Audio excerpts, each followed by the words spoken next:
שלום, אני ליאור, ואני פה במחלקה הפתוחה לבריאות הנפש בעפולה. התאשפזתי מרצון לפני שבוע, כי לפעמים, מה לעשות, המשברים של החיים, הגלים האלה, גורמים לנו להזדקק לפסק זמן.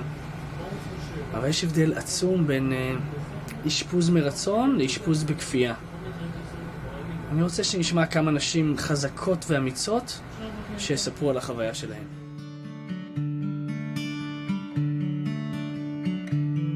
שמי קרינה, אני בת 51, ואני רוצה לספר לכם שאחרי כמה אשפוזים במקומות שונים, במחלקות שונות של פסיכיאטריה, בבתי חולים, באשפוז אחרון בבית מאזן, אני יכולה להגיד שההבדל הוא ענק, הוא באמת جدول. مرحبا، أنا اسمي ربا، عمري 39 سنة. أنا بعاني من بوست تروما مركبة.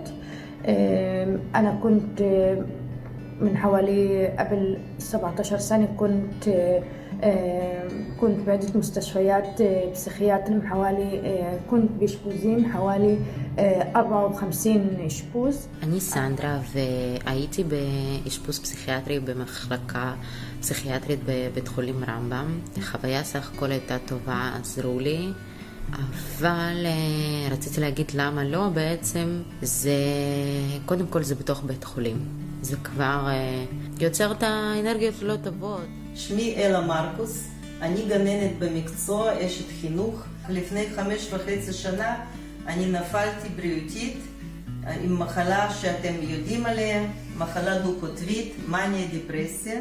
האשפוז הראשון שלי היה כפוי, ואני עברתי טראומה מאוד גדולה מבית חולים שער מנשה, שבמחלקה הזאת קשרו אותי בלי לשים לב על הגב שלי שכואב לי הגב ואסור לי לשכב הרבה זמן בלי לזוז. השאירו אותי בלי מים במחלקה, בפעם באשפוז השלישי השאירו אותי בלי בקבוק מים ושמו לי זריקה, שמזה התייבשתי בפה והרגשתי שאני בסהרה ואני עוד מעט הולכת למות. וכשהתאוששתי אני התחלתי לצעוק מים, אף אחד לא הביא לי מים מהרופאים, מהאחים, רק שכנה מחדר הסמוך מצא חריץ בין חלונות ומסרה לי את הבקבוק האישי שלה. אני עדיין בטראומה מהאשפוז עצמו של הבתי חולים, שאני עדיין סוחבת אותו איתי, למרות שעבר המון זמן. ואני יכולה להגיד שבבית מאזן קיבלתי את היחס הנכון, קיבלתי את היחס כבן אדם, כקרינה פרסונה, עם כל המורכבות של הדבר הזה, אבל עם כל הדבר הטוב של הדבר הזה. קיבלו אותי כמו שאני, תפרו לי טיפול רק בשבילי, קיבלתי הרגשה של בית, מטבח, חדר, פרטיות, אהבה. באמת אני מאחלת לכולם שהמדינה תחשוב ותאשר בבית מאזן לכל מי שמגיע. أنا من تجربتي كانت تجربة فاشلة. ما كانوا يعاملوني أو يفحصوا أو يشوفوا إيش اللي بصير معي. ما كانوا عارفين يعملوا لي أبخنة أو من إيش أنا بعاني.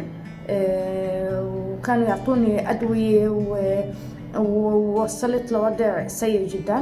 وقررت بالآخر إني ما أقرب على هيك محلات. و17 سنة أنا ما بقرب على مستشفيات بسيخياترية من تجربتي السيئة. אדרנלין, יש לזה המון, אני יודעת המון סיבות למה לא להיכנס לבית חולים, חוץ מדברים הבנאליים שאף אחד לא רוצה להיכנס לבית חולים. ובקורונה, בשיא הקורונה, אני שתיתי מהבקבוק שלה את המים, והיא זאת שהצילה לי את החיים. אחר כך התחיל כל הבלגן, חודש שלם אני חייתי בסביבה של חיידקים, כי לא היו שם מסכות, כי לא היו שם כללי בטיחות בכלל, השירותים היו מלוכלכים זוועה, וכל פעם כשאני אשת חינוך באתי להתלונן, צרחו לי, תסתמי את הפה שלך, אחרת תקבלי זריקה. ואתם חושבים שלא קיבלתי? קיבלתי. בתקופה ששכבתי שם 10 זריקות קיבלתי. מה את מציעה למדינה ולמשרד הבריאות ולקופות החולים? איך הן יכולות לעזור לנו? שצריך שכל הקופות חולים יתייחסו שווה בשווה גם לנשים וגם לגברים, ושיהיו חלופות אשפוז. הבקשה פשוטה, פחות אשפוזים בכפייה, עם אלימות, קשירות וחוויות טראומטיות. במקום זה, אנחנו רוצים יותר חלופות אשפוז ובתים מאזנים, עם טיפול שיקומי, מיטיב ומכבד. עד שמערכות המדינה ייקחו אחריות, בואו אנחנו יחד נדאג גם לנשים שבקרבנו. תצטרפו אליי לפרויקט ותמכו. תודה.